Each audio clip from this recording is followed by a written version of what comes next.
we're talking about e-commerce. So everyone understand the definition of e-commerce. Obviously, it's a transaction online, whether you're actually buying, selling goods or services using your own website, third-party website, or use what we call drop shipping. Okay, so why would you start the e-commerce? First of all, there is a very low barrier for entry. You don't need to have a lot of money. Sometimes in some instances, you don't even need to have the product with you. There's no staff and you can make great profit margin. You can work virtually any way at any time that you want. However, there's also issue with the e-commerce business. Right now, there will be more and more competition. Okay, so during the COVID, that we could actually see there's more and more business actually try to change the way they want to do business now.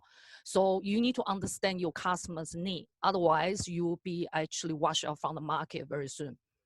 Another issue is to find a profitable product and a good supplier and able to deliver on time. You need to be aware there's a lot of quick get rich scheme at the moment. Okay, there's a lot of people selling courses to you and telling you that you can actually sell, say on Amazon or to drop shipping and very quick time or in a very short period of time and very short amount of money. E-commerce business, just like any business, you still need to take time to build your reputation. And so you need to be aware how much time and how much cost to promote the business. And there's also other issues you need to be aware, such as could be the product regulation, the time, which we'll be talking about later. So there's the different type of the e-commerce. So the first one is you sell on your own website, which is traditionally, that's how we know the e-commerce. And besides selling on your own website, you can also sell on the third-party platform. For example, the most famous one is Amazon and eBay. We all probably will buy something from eBay in the past. Or Etsy, if you actually handmade your own product. The latest one coming on the market is Bunnings Market Link. So Bunnings actually have their own e-commerce platform. At the moment, they only accept selling any merchant that's selling on homeware. So if you sell furniture or homeware, you can try to apply to become a merchant at Bunnings Market Link. There's also people selling products on Facebook Marketplace. If you ever think about selling overseas, for example, Taobao or Tmall, Tmall is actually on the Alibaba group. So just like Amazon, except it's actually toward to mainly in the Chinese market. And another one is what we call drop shipping. Has anyone ever heard drop shipping? Give me a shake your hand or not. Yep, okay, good. Okay, so the idea of the drop shipping, so what happens is traditionally you will purchase a product or make your own product. And when the customer purchase a product on your site, you will send it out yourself. So drop shipping, what happens is you still create a website, but instead of sending out yourself, your supplier will send it out on your behalf. So as soon as a customer purchase from your website in the retail price, you will order it from the supplier. Could be in a wholesale price or a price that you actually have agreed on. Then the supplier send it on your behalf. So in this case, you don't even actually have the actual product with you at all. All you had to do is actually market the product. Okay. So the step to start your own e-commerce business. So first of all, you need to have a product. So this can be your own label, or you could actually have somebody manufacture for you. This is what we call white label. You might want to consider trademark, because this especially depends on the platform you're selling. In particular, if you want to sell on Amazon, okay? Amazon in the past 12 months has pushed heavily for their merchant to trademark their brand, because basically they do not want any merchant sell counterfeit goods. You might also want to look into whether you want Australia or overseas supplier, how much profit margin you might be getting, whether if there's any business registration or insurance might need it, okay? Again, if you're selling on Amazon, there will be additional documentation. So you can't just open the account to sell on Amazon. You also need to provide some of the documentation, such as insurance or whether the product is actually compliant with the country's regulation. You need to think about the packaging, deliver time. Also, if you want to store the product in your own home, or if you're going to use Amazon's warehouse, this is what we call FBA, fulfillment by Amazon. Or you might want to use what we call 3PL, third-party logistic. In terms of platform, you need to think about whether you want to pay someone to design the website for you, or you want to use a DIY website, like a Shopify, ECommerce, or WooCommerce, as well as you can use a third-party platform. You need to think about the cost. There could be a maintenance fee, monthly fee, and also they most likely have what we call the referral or commission fee. Whether it's a customized website or you will actually want to use a paid template, and whether you own the site or not. Also think about whether there is any plugin or add-on feature. For example, in Shopify, you can just purchase a template.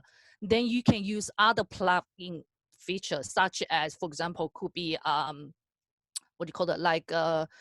you can have plugin to work out the postage, or you can have plugin to actually for a loyalty program to make the site feature even better. You also need to think about whether the website will actually, what kind of payment method will allow you to use, whether they offer PayPal, Stripe, or Square, or if you're actually targeting our overseas customer, whether if they actually offer, say, WeChat Pay, Alipay. And some of the third party, say the DIY side, maybe you can actually generate your own email, but some of them might not. So therefore, you might actually have to subscribe to Google email. So this is the additional cost you need to think about. And also the compatibility of other apps. So could be accounting like Xero, MYOB. And also you need to think about what kind of marketing you're going to use. So whether it's a social media, email, Google Ads, or SEO, okay? Or maybe you need to do face-to-face event. One of the things you need to realize is that just because you had e-commerce business and set up a website, it does not mean the customer is going to come and knock on your door.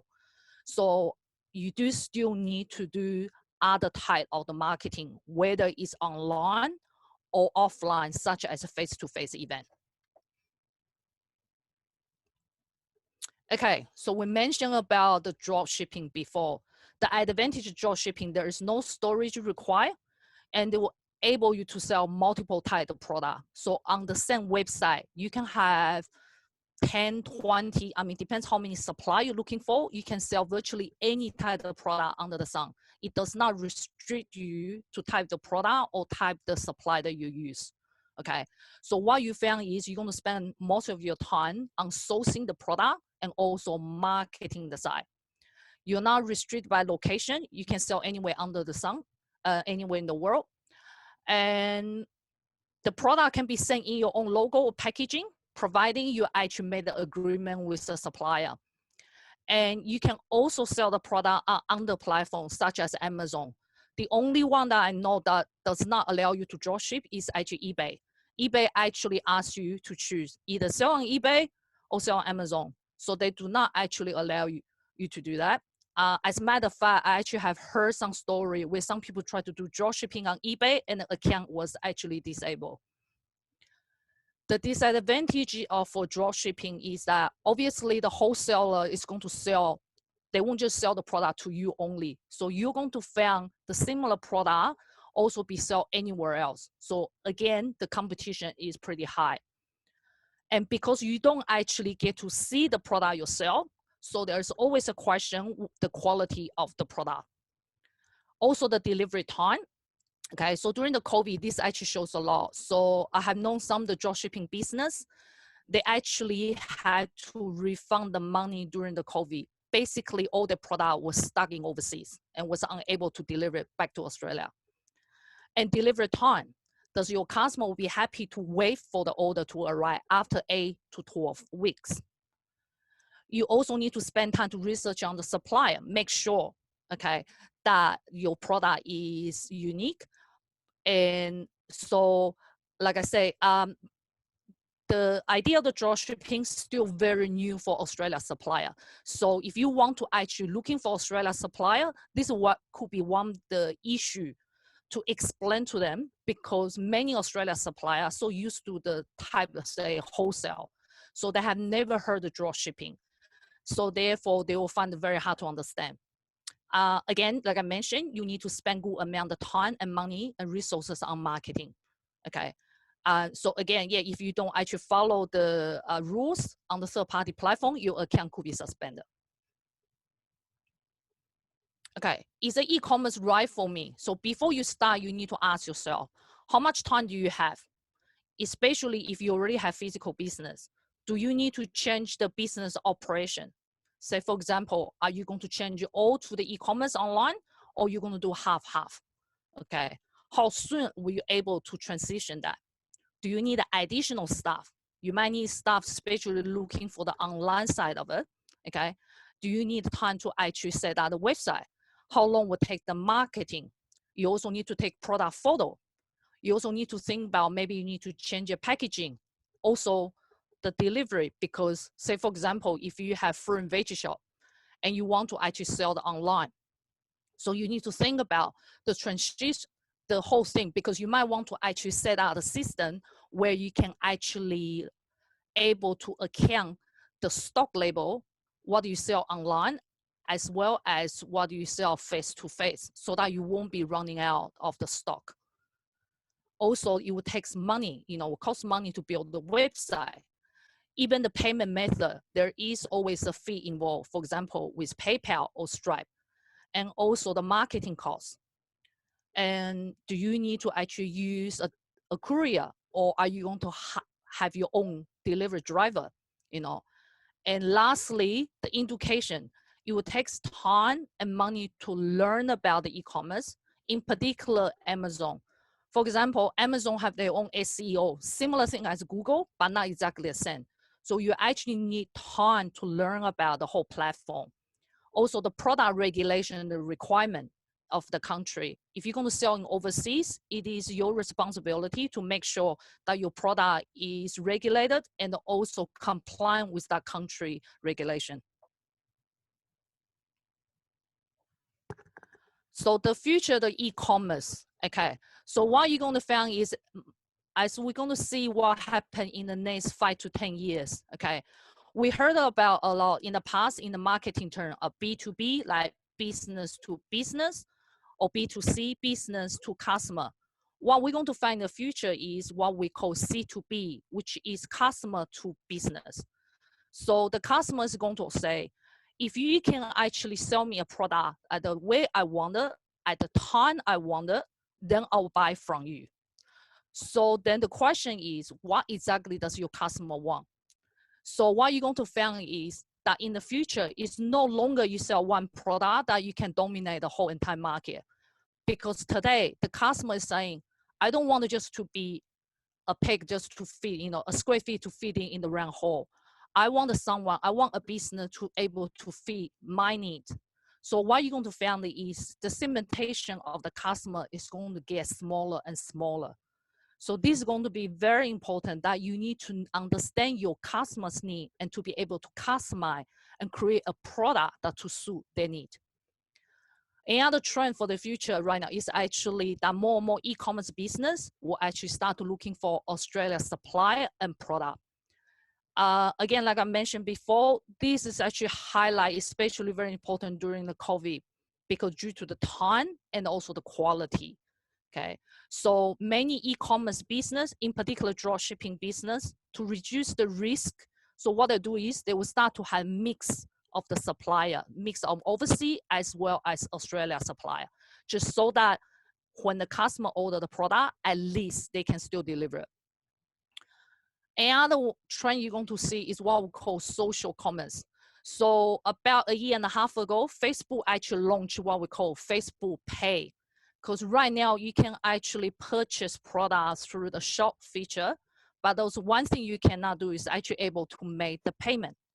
So for quite some time now, Facebook being actually try to make themselves similar as a WeChat, like WeChat Pay. So if you actually have a WeChat feature, you can do a lot of things on that, including making a payment. So Facebook will slowly start to launch this feature where you're able to purchase directly through your Facebook Shop feature. And another trend we're going to see is actually what we call the AR or VR, where the customer able to use a virtual reality to be able to feel, to touch, okay, and before they make the purchase. So this is all about the experience for the customer before they actually make that. So even though if a customer somewhere far away, they will be still able to experience your service or your product before they make that purchase. And the last one, the future of the e-commerce, is what we call the rise of the secondhand market.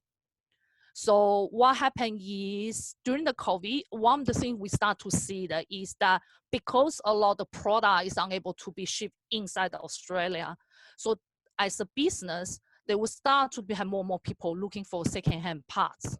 In one stage, the secondhand parts was actually more expensive than the brand new, okay? So I was reading an article yesterday about a bicycle manufacturer in Japan. It says that right now, the turnaround time from the time you order the product until actually deliver the parts is 400 days, which is actually more than a year. So this has causing a massive issue in a lot of the bicycle business around the world. So if you are a business, this is the question you need to ask yourself, is that if one day your ingredient or the parts that you no longer to be able to get them, how you able, have you ever thought about how you're still able to continue this business? Okay. So there are many people, especially if you look at the Facebook marketplace or even Gumtree, more and more people start to sell on the secondhand products. So providing you actually found the right product is actually a pretty good market to go into.